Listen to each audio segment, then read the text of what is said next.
Hello जी, नमस्कार। महिरालाल शर्मा आप सभी का फिर मेरे channel YouTube diamond the wave learner पे आप सबका स्वागत करता हूं। और एज ए स्टैंडर्ड डिस्क्लोजर, मैं सेबी रजिस्टर्ड एनालिस्ट नहीं हूं और जो भी मैं व्यू व्यक्त करता हूं उसमें मैं गलत होने का पूरा अधिकार रखता हूं। तो जैसा कि हमने पहले बात की थी पुराने वीडियो में, जो मैंने कहा था कि अगर आप सीख गए एलईडी वेव के साथ एमएसीडी तो काफी पैसे बचा सकते हैं उसके बारे में। तो देखिए, ये मैंने मार्क कर रखा है। आर्ली टाइम फ्रेम से शुरू करते हैं। जहाँ पे हम थे वो एक रेंज थी, ठीक है जी। ये देखिए, ये वो रेंज थी, ये वाला, और पॉजिटिव डाइवर्जेंस था यहाँ पे। ये एक रेंज अपन ने डेवलप करी थी कि भैया ये एक रेंज है, और अगर इसके ऊपर मार्केट जाएगा तो हम देखेंगे, और इसके नीचे जाएगा तो थोड़ा वो है, लेकिन पॉजिटिव डाइवर्जेंस है। तो ये लो जो है 15,181, जिसका रिलेवेंस मैंने बताया था मल्टीपल फिबोनाची से, तो इसने ऑलमोस्ट देखिए कब लो बना था आपका 17 जून, और आज है 22 जून, तो ये होल्ड है। और ये जैसे डाइवर्जेंस था वो आपको मैं दिखाते हूँ, बड़ा चार्ट करके देखिए डाइवर्जेंस था, इसने आज क्रॉस ओवर दिया है। उसके बाद का प्राइस एक्शन देखते हैं। ये सब हो गया तो हमें क्या करना होता है, देखिए 15 मिनट का चार्ट पे चलते हैं अपन। और देखिए, जब ये ऐसा क्रॉस ओवर आ जाता है ना 15 मिनट के चार्ट भी, सपोज ये यहाँ से था और ये पॉजिटिव डाइवर्जेंस में क्रॉस ओवर आ गया, इतना लंबा डाइवर्जेंस है ये, बुलिश डाइवर्जेंस जिसको बोलते हैं। इसके उल्टा होगा तो ये वो हो जाएगा बेयरिश डाइवर्जेंस। ओके जी, इतना बड़ा डाइवर्जेंस है। उसके बाद हम क्या करेंगे, क्योंकि हमको ये मालूम हो गया, ये मैंने चार्ट इन्वर्स कर दिया है, इसको वापस करता हूँ मैं। तो हमको ये पता है कि ये जो रेंज है 180-81, ये अपना मल्टीपल फिबोनाची भी आ रहा था, 181 आ रहा था, 183 का लो है। और यहाँ पे जो है 5 भी काउंट आ रही थी यहाँ से उस समय, तो और डाइवर्जेंस भी था। तो हमने ये किया कि भैया हमको इससे जो है अब नीचे शॉर्ट करने में थोड़ा पुल बैक चाहिए। एक एक्सट्रीम ओवर शोल्डर डाइवर्जेंस जो होता है वो विरोधाभास होता है, तो हमने वहां शॉर्ट नहीं करना। अगर इसके आसपास आएगा तो हम जो है लॉन्ग करेंगे नीचे की तरफ, जब इसने चांस दिया 1 2 3 चांस, और ऊपर जाएगा जब तक ये ब्रेक नहीं करता है तो हम छोटे स्टॉप लॉस से इसको सेल करेंगे। अब यहाँ पे क्या होता है, देखिए आपको एक चीज मैं बताता हूँ कि जैसे सपोज करिए यहाँ से जो था, ये जो आपका करेक्शन जो हुआ ये आपका 25 बार में हो गया, ठीक है। 25 बार का डेटा टाइम जो होता है वो 37 बार होता है, 37 बार आप याद रखिएगा। ये जो है ये आपकी 25 बार थी, कितनी 27 बार है सब कुछ करके, ठीक है। ये 26 बार है जितनी भी है। और यहाँ से जो ये यहाँ तक का जो चला है, इसको मैं थोड़ा बड़ा कर दूं,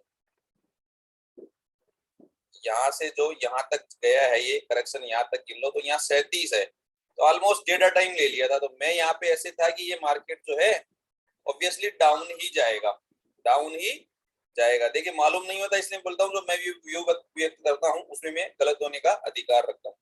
लेकिन क्या हुआ, अगर ये यहाँ पे पूरा हो गया ना, तो इसके बाद ये जब भी आएगी ये ऐसे हाई पे इसके आसपास जाके रिट्रेस नहीं हो सकता। ये जो रेंज थी ना, ये इवनिंग में ये इतना अगर आ गया तो ये यहाँ बंद नहीं हो सकता टॉप के आसपास ही। तो मेरे को यहाँ डाउट हुआ था पहला, तो चलो मैं यहाँ कुछ पोजीशन नहीं है अपनी, लेकिन अगले दिन क्या हुआ, गैप अप हो गया बाजार, ठीक है। ये जो गैप अप हो गया जी, ये गैप अप, अब गैप अप हो गया तो आप क्या कर सकते हैं, एक तो ये जो है इसका स्टॉप लॉस ले सकते हैं, या इसको थोड़ा सा आप क्या करें, नीचे चैनल से इसको मॉडिफाई कर सकते हैं। तो एक एक स्टेप देखिए ऐसे मॉडिफाई कर सकते हैं। एकदम ही इसके आसपास आया, और मैं छोटे टाइम फ्रेम पे आपको बता देता हूँ, इसको यहाँ पे जाना पड़ेगा तब आपको पता पड़ेगा कि मैं क्या कहना चाह रहा हूँ। इसको मैं चार्ट को थोड़ा ऐसे कर देता हूँ ताकि वो आ जाए, ये आ गया, ठीक है। ये वाला पोर्शन जो था यहाँ पे मार्केट गैप अप हो गया। अब मेरी एंट्री कैसे लेनी है ये देखने की बात है, क्योंकि स्टॉप लॉस तो जरूरी है। स्टॉप लॉस नहीं रहेगा तो हम ट्रेड कैसे कर पाएंगे भैया। तो हमने क्या करना, फिबोनाची टेबल था उस दिन का आपका, ये जो टेबल है ये 21 जून का है। देखो मैं आपको 21 जून की टेबल बताता हूँ क्या आ रही है। ये आज की है 9 आर की है, 22 जून। ये मैं 21 जून का आपको टेबल बताता हूँ, क्योंकि ये तो सब रिकॉर्डेड है, हम कुछ इसमें कर नहीं सकते। तो ये देखिए 390 के नीचे सेल कंफर्मेशन है, ठीक है। ये देखिए, मैं आपको बड़ा करता हूँ, ये सेल बिलो है 390, इसके नीचे सेल था और 15,523 के ऊपर और लॉन्ग था। तो 3.0 जब आ जाएगा उसके नीचे हमको शॉर्ट करना था। अब यहाँ क्या हो रहा है कि बाजार तो भैया गैप अप खुल गया। अब गैप अप खुल गया तो हमने क्या करना, लास्ट स्विंग का रिट्रेसमेंट ले लेना। ये जो मान लो ये है, ये दो रिट्रेसमेंट लगा दो, यहाँ से लेके यहाँ का लगा दो, गोल्डन रिट्रेसमेंट के आसपास आपको लॉन्ग करना है। तो ये था 408, इसने 425 का ही बनाया। और एक रिट्रेसमेंट आप यहाँ नीचे से दे दो यहाँ से, कि अगर इसका 23 या 38 कहीं मिल रहा है तो ये दो रिट्रेसमेंट जो है ये देखिए, ये भी 407 था। तो 407, 8 और 384 ये आपके लिए, और वो फाइल का 390 ये स्टॉप लॉस था। और इस रेंज में आपने बाई करना था, ठीक है। और बाई करने के बाद क्या है, गैप अप हुआ ना, तो क्योंकि मोमेंटम आपका जो है वो पॉजिटिव में आ गया है, ठीक है। ये तो है ही, 15 मिनट में और दिखाता हूँ आपको क्या हुआ था। ये वापस इसको लेकर चलते हैं अपन लास्ट में। ये देखिए, ये शाम को सिग्नल देकर गया था और ये पॉजिटिव में आ गया मोमेंटम। तो हमको क्या करना है, जो ये ओपन हुआ था ना इसके ऊपर और लॉन्ग करना है। उसके बाद इससे ही थोड़ा सा ही करो, तो हमको प्रॉफिट एवरेजिंग करनी है। और प्रॉफिट एवरेजिंग करने के बाद आपने क्या करना है कि यहाँ ऊपर से दो रिट्रेसमेंट, जैसे इसका 61 में इंपॉर्टेंट था तो 61 के आसपास तो ये चला गया, उसके ऊपर चला गया। अब इसके बाद जाते ही आपका दिमाग चेंज हो जाना चाहिए। क्यों? कि मार्केट तो बहुत ओवरबॉट हो गया ये, ठीक है। दूसरा, हम अभी भी लोअर हाई लोअर लो में ही थे, अभी भी यही स्विंग है वैसे तो। ये तो एक करेक्टिव में चला गया। तो बड़ा चार्ट करते हैं हम, तो देखिए इसमें क्या दिखाता है कि ये जो चीज थी यहाँ से चल रही है। तो ये जो थी एक्चुअली, जो मेरे जो काउंटिंग समझ में आ रही है वो कुछ ऐसे, क्योंकि थर्ड वेव ज्यादा बड़ी हो गई। ये फ्लैट में 1 और ये 2 और ये थर्ड वेव जो है वो 2.61 के आसपास हो गया। और उसके बाद फोर्थ आएगा, तो फोर्थ जो है वो थर्ड का जो है वो आपका आता है 38%। तो ये 38% होना चाहिए था इसका। तो ये देखिए कितना होता है, ये जो 38% है, ये तो मैंने वापस बना के लग गया, इसको मैं बड़ा करता हूँ। ये 38% होता है भैया आपका 682 के आसपास। यहाँ पे कैंडल्स पे क्या हुआ, प्रेशर आ रहा था, ठीक है। यहाँ पे ये प्रेशर आ रहा था 682 के आसपास। ये कुछ ऐसे था चार्ट, ठीक है। दूसरा, अगर अपन इंटरनल लगाएं तो क्योंकि यहाँ से सी वेव उसको फोर्थ करनी होती है ना, तो कुछ अलग हो जाती है। तो यहाँ से मैं इसका इंटरनल लगाता हूँ, क्या लग गया, इसको डिलीट करता हूँ और मैं यहाँ से लगाता हूँ। ये मेरा पहला पॉइंट था, ये मेरा दूसरा पॉइंट था, और ये मेरा 190 कह रहा हूँ तीसरा पॉइंट था। तो वो जो है वो भी 2.61 के आसपास या 2 के आसपास जा रही थी, तो वहां पे वो आ रहा था। अब उसमें एक चीज और देख सकते हैं हम, इतना बढ़िया ना, तो हमें क्या करना होता है कि देखिए प्रोसेस समझने की बात है। ये एमएसीडी ऐसे आ गया, ठीक है, बिल्कुल आ गया। अब यहाँ पे क्या रिवर्सल बार टाइप फॉर्मेशन बन रहा है। तो ये जब भी रिवर्सल आएगा ना, तो आपको 3 मिनट पे क्या करेगा, ऐसा होगा जब, क्योंकि वो मेजर वेव का 38% है, तो 3 मिनट पे आपको डाइवर्जेंस दिखाएगा। ये देखिए आपको मैं बताता हूँ, ये डाइवर्जेंस दिखाएगा। ये देखिए ये वाला चार्ट था वो, ये रहा। ये देखिए ये कितना विरोधाभास है। ये देखिए डाइवर्जेंस है, ओपन में हाई बन रहे थे, ये जो हाई था ये ओपन में था। तो अपने क्या करना है उस समय, फिर ये देखिए higher high higher low higher high higher low, लेकिन ये कब करना है, 3 मिनट पे डाइवर्जेंस आ जाए तब करना है, जल्दी नहीं करना। और आपको ऐसे एक लो लाइन लगा के रख देनी है, और ज्यादा कोई एग्रेसिव है तो आपको ऐसे लगा देनी है। और स्विंग ब्रेक होने पे आपने शॉर्ट करना है, स्विंग ब्रेक होने पे शॉर्ट करना है ऐसे। इधर सुपर ट्रेंड शॉर्ट में आ जाए या और कुछ आ जाए तो मैं आपको ऑप्शन बोलूंगा। देखिए उस ऑप्शन से क्या है, ये कल ही मार्केट जो है, तो ये जो 1 थी ये 2, फिर आज ये gap down 3rd 4th 5th हो गई, और कल रिट्रेसमेंट आई तो फिर भी बेचने का ही है, क्योंकि मेरे को लग रहा है 4th ही हुई है, 3 लेग में ही हुआ ये जो करंट, ये जो रिट्रेसमेंट है ये 3 लेग में ही हुआ, 1 2 3, ये चौथा इसके अंदर नहीं आना चाहिए था, सो आ गया, वो गलत हो गई। तो मैं आपको 15,500 का कॉल दिखाता हूँ। देखिए यहाँ पे, ये देखिए इतना ओवरबॉट था सब कुछ, ठीक है। अब यहाँ पे देखिए रिवर्सल बार बने हैं, ओके, कितने बने, 1 2 3 4 5, ये बन गए। आपने इसको कुछ नहीं करना है, आपको सीधा जब ये ऐसा होने लग जाए, क्योंकि ये खुलने के बाद तो कहीं कट ही नहीं रहा, तो हमने बैठे रहना है। लेकिन जब ये इतना ऊपर आ गया और ये सीपीआर से प्राइस इतना ऊपर चला गया ना, ये सीपीआर है आपका, 1 मिनट चार्ट का,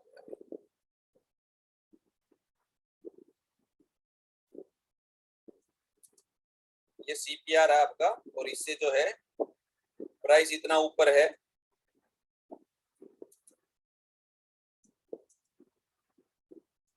तो आपको क्या करना होता है कि ये थोड़ा, हाँ ऐसे साइज इसको फिट करता हूं, कितना ऊपर हो गया ना ये, तो आपको क्या अलर्ट हो जाना होता है। अब सेम इसमें सीपीआर क्या होता है, सेंट्रल पिवोट रेंज होता है कि R2 R3 चला गया तो बहुत ओवरबॉट हो गया। अब हम क्या है कि अभी भी लोअर हाई लोअर लो में थे, तो हमारे लिए अभी भी सेल का ट्रेड, वो देखिए वो है तो थोड़ा अटपटा लगेगा, आप भी ऐसा कैसे बोल रहे हैं, लेकिन उस समय तक भी जब तक वो नहीं आ रहा है और हाई ए में क्रॉस नहीं हो रहा है डेली टाइम फ्रेम में, और जेन्स आर 682-83 था, तो काफी फिगर मिलाने, उतना मिलाने की आपको जरूरत नहीं है, मैं आपको बता रहा हूँ क्या हो रहा है। तो ये ओवरबॉट हो जाए तो आपको 3 मिनट के चार्ट पे जाना है, क्यों? क्योंकि हमने 500 पॉइंट की स्विंग करनी नीचे से, 181 से 183 से 707 हो गए, 3 मिनट के चार्ट पे चले जाना आपको। 3 मिनट के चार्ट पे जाने के बाद क्या हो रहा है, देखिए वहां पे आप ये देखिए, ये जो है कहीं नहीं आ रहा है तो आपको बैठे रहना है, और जैसे ये देखिए ये वाला डाइवर्जेंस यहाँ दिखेगा, और उसके बाद जैसे ये ब्रेक करे, यहाँ से ऐसे लगा दो, या ये ब्रेक करे आप यहाँ बेच दो, या इसके लो पे बेच दो जैसे ही टूटे, क्योंकि लोअर हाई लोअर लो में आ गया 226 228 कहीं पे भी, और स्टॉप लॉस लगा दो। और शाम को जब ये ऐसा बंद हो जाए ना, इसके नीचे है, और 15 मिनट पे आपको क्रॉस ओवर मिल जाए एमएसीडी पे, ये एमएसीडी पे ये क्रॉस ओवर मिल गया था, यहाँ पे देखिए ये वाला क्रॉस ओवर मिल गया था। तो आप क्या करो, उसको हैच करके ले जाइए ओवरनाइट, या आप छोड़ के जा सकते हैं, छोड़ के जा सकते हैं, लेकिन उस समय जो है आप एटलीस्ट लॉन्ग तो बुक कर लो, शॉर्ट नहीं कर सकते तो मैं तो बोलता हूँ शॉर्ट करके जाओ, आपको बढ़िया रिवार्ड मिलेगा। अब आज जो है यहाँ पे ये देखिए, अब आप समझने का कोशिश करना, यहाँ पे व्यवहार जो एमएसीडी का है, ये डाइवर्जेंस था यहाँ पे था, उसके बाद इसने इस हाई को काटा और ये पुल बैक दिया। अब आज क्या हो रहा है, एकदम उल्टा है, एमएसीडी पे सिग्नल तो आ गया ये वाला क्रॉस ओवर का, लेकिन क्या प्राइस वैसा व्यवहार दिखा रही है? नहीं दिखा रही। दूसरा, अगर यहाँ ऐसा है तो 3 मिनट भी इसका उल्टा दिखना चाहिए, दिखना चाहिए ना। मैं कॉल पुट दोनों का चार्ट उसी हिसाब से देख सकते हैं आप, तो ठीक है यहाँ है, लेकिन यहाँ क्या हो रहा है, इसका फ्लक्चुएशन ऐसा नहीं है और ये इसके ऊपर नहीं है, ये दोनों के ऊपर हो जाता तो फिर भी हम देख सकते थे कि ठीक है छोटी सी रिस्क लेके कर ले, लेकिन अब अभी नहीं कर सकते, क्योंकि ये प्राइस जो है ये करेक्टिव टाइप का ही है, ये जो प्राइस एक्शन है ये करेक्टिव टाइप है, इम्पल्स नहीं है। ये जरूर, अगर ये आपको मैं उस पे चार्ट पे दिखाता हूँ ट्रेडिंग व्यू पे, अगर यही प्राइस एक्शन मेरे को जो है अगर ये ऐसे मिलता ना, मैं आपको बताता हूँ, अगर यही प्राइस एक्शन मुझे, वो 3 मिनट का दिखाता हूँ लास्ट का, देखो ये प्राइस एक्शन जो है ये पुलिस नहीं है, ये तो आपको दिख रहा है आराम से। अगर मुझे ये प्राइस एक्शन ऐसा मिल जाता, इसके बाद देखिए मैं आपको लगा के दिखाता हूँ वो कहाँ गया, उससे जिससे मैं लगाता था ये पाथ, ठीक है, यहाँ से मान लो डाइवर्जेंस अपीयर हुआ, और उसके बाद ये गया और ये यूं आया, और ये इसके ऊपर बंद हो जाता ना यहाँ पे, तो मैं यहाँ पे ट्राई कर सकता था, यहाँ पे मैं ट्राई कर सकता था यहाँ पे, लेकिन यहाँ नहीं कर सकता मैं। अगर कल पुल बैक आता है तो मैं एक बार तो ये एंटायर जो भी रिट्रेसमेंट है, यहाँ पे प्राइस एक्शन देखूंगा यहाँ से यहाँ पे, इसलिए मैंने वो लिखा था कि 585 600 इसके नीचे रहेगा तो मैं शॉर्ट तलाश करूंगा, और शॉर्ट के लिए वहां अगर सेटअप बनने के बाद करूंगा, मैं वैसे नहीं करूंगा। आपको सेटअप भी दिखा रखा है मैंने सब कुछ। और सिस्टम ट्रेडिंग के लिए आप JNSR, super trend, option trading setup कुछ भी कर सकते हैं। ऑप्शन ट्रेडिंग सेटअप मैंने आपको एक्सप्लेन किया था, क्योंकि वो वैसा ही सेटअप दिखा रहा था जो मैंने अभी आपको एक्सप्लेन करने की कोशिश किया। अगर यहाँ वो वैसा दिखा था तो मैं लिख देता था, लेकिन अभी नहीं दिखा रहा। और ये जो प्राइस एक्शन जो है ये ऐसा होता है, ये इम्पल्स है, ये आप समझिए, ये वाला जो प्राइस एक्शन है ये इम्पल्स है, ठीक है। और ये वाला जो प्राइस एक्शन है यहाँ से, ये दोनों में फर्क है। ये वाला जो प्राइस एक्शन है ये करेक्टिव है, हो सकता है यहाँ से वापस यहीं तक आ जाए, वापस जो 560 508 जो भी है 50% भी आ जाए, लेकिन ये है करेक्टिव, ये जो पर्सनैलिटी समझ जाता है वो ठीक है। अब आज सुबह क्या था, वो कल वैसे देकर गया और आज गैप से खुल गया, आज अथाह कोली भरी गई है, और जो वहां पे था 15,500 की कॉल पे, आप यकीन नहीं करेंगे ऑलमोस्ट एक टाइम पे 1 करोड़ शेयर जोड़ दिए गए थे। तो राइटर इतना हावी था, क्योंकि वो प्राइस एक्शन के हिसाब से वो उसको मालूम है कि सब कुछ नीचे ही है, जब ऊपर आएगा तो मैं दूसरी चीज से हेज कर दूंगा, तो वो जो कमजोर पार्ट है उसको बेच रहा है। तो आप भी उस तरह से सोचना शुरू कीजिए, और जब भी पुरानी जैसे यहाँ एक टाइम ये आ गया था ये 426 ऐसे कुछ, तो यहाँ पे क्या था कि 1 2 3 4 5 क्लस्टर था, इसलिए इसने इतना इम्पल्स दे दिया। लेकिन फिर भी क्या होता है, ये ऐसा भगता है तो आपने फिर वापस रिट्रेसमेंट भी बेचने का ही है, इतना जल्दी भगेगा नहीं। ये देखिए 38 ही गया है, 38 होता तो फिर इसके नीचे नया लो आएगा, ये ऐसा ही है। अभी फिर 50 60 आएगा तो फिर इसके नीचे नया लो आएगा, क्योंकि हम उधर ही हैं ट्रेंड में, ये आपको समझने की कोशिश करनी है। डे लेमा होल्ड है, लेकिन अगर वो कंसिस तो क्या बोल 2 दिन तक अगर वो नहीं पुल बैक दिखा पाए ना, तो वो आपके लिए फिर फेल ही होता है, मैंने देखा है, क्योंकि वो करेक्टिव ही होता है प्राइस एक्शन और वापस वो उधर ही फोर्स आएगा। ऐसे ही अगर आपने ऑप्शन का ट्रेड लिया है, कोई भी ट्रेड, लॉन्ग शॉर्ट कुछ भी मैं बोल रहा हूँ, अगर वो 2 दिन में आपका प्राइस एक्शन अगर साइडवेज रह गया और वो चेंज नहीं हुआ ना, तो आपने बुक कर लेना है, लॉस हो प्रॉफिट हो कुछ भी मैं आपको बोल रहा हूँ। तीसरे दिन का बहुत रेयर चांस है, उसका सक्सेस रेट आपका 20% से बिलो है, 10% ही है कि वो आपको सक्सेस करेगा। अगर आज लेकर के कल ही आ गया ना, तो आप उसको लीवरेज करिए, प्रॉफिट और ज्यादा करेगा, और कोशिश करिए कि प्रॉफिट में लीवरेजिंग करिए, लॉस में मत करिए। अभी जो मैं रोड मैप था मेरे पास आए थे ट्विटर पे वगैरह पे कि आपने 400 ब्रेक हो गया, तो ब्रेक हो गया तो ठीक है, हो गया, इसका मतलब ये नहीं ब्रेक होते ही बेच देना।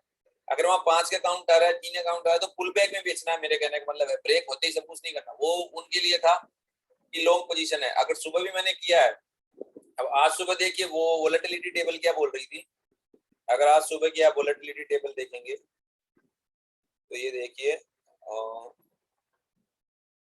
आज का ये था 475 के नीचे था और 590 617, तो नीचे मार्केट जैसे ही खुला ठीक है, वो आपको गैप डाउन सब कुछ है तो आपको शॉर्ट करना है, ऊपर जाएगा तो हम मैनेज कर लेंगे। और उसके बाद जैसे ही 475 और तोड़े तो आपको और बेचना है।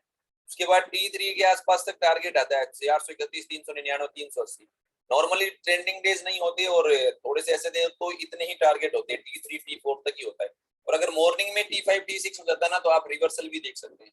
लेकिन रिवर्सल देखने के लिए वही जरूरी है, स्विंग ब्रेक करे या डाइवर्जेंस आए, और वो स्विंग ब्रेक करे डाइवर्जेंस के बाद। पहला तो विरोधाभास है, लेकिन विरोधाभास बहुत फेल होते हैं, खासकर जब आपका एक स्ट्रॉन्ग डाउनवर्ड मोमेंटम या अपवर्ड मोमेंटम होता है, जो पिछले हमने मार्च से लेके 20 से अक्टूबर तक देखा, और अक्टूबर से अभी देखे। अभी लोग डाइवर्जेंस को ट्रेड करते हैं, लेकिन डाइवर्जेंस फेल होते हैं, इसीलिए बोलते हैं कि उसको डाइवर्जेंस के लिए आपको वेट करना है कि एटलीस्ट एक नई स्विंग बने, जिसके बाद आप सी या ट्री के लिए प्ले कर सके। वो जरूरी होता है वो देखने के लिए। डाइवर्जेंस के सारे डाइवर्जेंस सही नहीं होते। वो बोल रहा है विरोधाभास है, अगर वो विरोधाभास में अगर सामने वाला आदमी उसी की लाइन में आ गया तो उधर ही जाएगा ना। और अगर वो सामने वाला आदमी पावरफुल है, उसने गलत कर दिया, तो फिर आप उसकी तरफ जाने का प्रयास कीजिए। ये कुछ ऐसे थी टेबल, और कल का टेबल कुछ अलग था जो मैंने बताया, तो वो उसके गैप से खुला, ओवरसोल्ड से था, डाइवर्जेंसेस थे, तो वो वैसे चल गया। आज उसने कल ही सिग्नल दिया और आज किया तो उसको एक्सेलरेट कर दिया। अब कल अगर वापस वो मान लीजिए पुल बैक के बाद सस्टेन नहीं कर पाता है, तो आप ये 180 82 83 के लो बने, इससे भी नीचे के लो कल एक्सपायरी हो सकता नहीं हो, लेकिन मंडे फ्राइडे में एक्सपेक्ट कर सकते हैं, अगर 290 320 के आसपास से अगर ब्रेक हुआ तो। और मैं जो ज्यादातर हूँ, अपना विचार है, मैं पहले बोल रहा हूँ, गलत होने की पूरी संभावना है, मैं गलत होता भी हूँ, लेकिन मुझे लगता है कि शायद नया लो बने। कल तक में था, लेकिन जैसे आज वो प्राइस एक्शन उस हिसाब से हुआ, कल ही हुआ तो डाउट हो गया था। तो ऐसे एक क्लू लेने की कोशिश करते हैं, सब कुछ मिला मिलू के। ओवाई तो मैं बहुत कम देखता हूँ, तो मैं कोशिश करता हूँ आप लोग सीखे ये चीज और इसको आगे लेकर जाए। अभी डेली टाइम फ्रेम पे आप देखेंगे जो मैंने मार्किंग की है उसमें यही आ रहा था कि 1 2 3 4 5 लग रहा है, लेकिन इसके अंदर जो है ऐसा लग रहा है कि 3 है और ये 4 है, और अब जो है ये रिवर्सल कैंडल्स के नीचे जाके कुछ 5 बने। तो देखते हैं 25 26 जून तक कुछ होगा, उसके बाद जो भी लो बनेगा उसके बाद शायद मोमेंटम बने, या ये लो भी रह सकता है, लेकिन उसके लिए जरूरी है कि कल पुल बैक दिखे और ये जो हाई बने उसको क्रॉस करके और वैसे कुछ दिखाए। लेकिन ये जो आज का प्राइस एक्शन है जिस हिसाब से दिखा रहा है और ये 400 के अंदर आ गया, तो अभी ज्यादा संभावना ऐसी है कि करेक्टिव टाइप ही ज्यादा है और नीचे की तरफ ही मोमेंटम है। एक बार 15 100 15 180 15,000 कुछ भी उधर आसपास बॉटम बने, उसके बाद मार्केट चले। वीडियो देखने के लिए धन्यवाद। आप लाइक शेयर सब्सक्राइब कमेंट जरूर करें, और लिंक्स आपको मिलेंगे ही डिस्क्रिप्शन में। तो आज के लिए इतना ही, धन्यवाद। Happy trading. जो मेरे से था मैंने शेयर करने की कोशिश की है, आगे जब भी मौका मिलेगा फिर आपसे करेंगे। तब तक के लिए राम राम जी।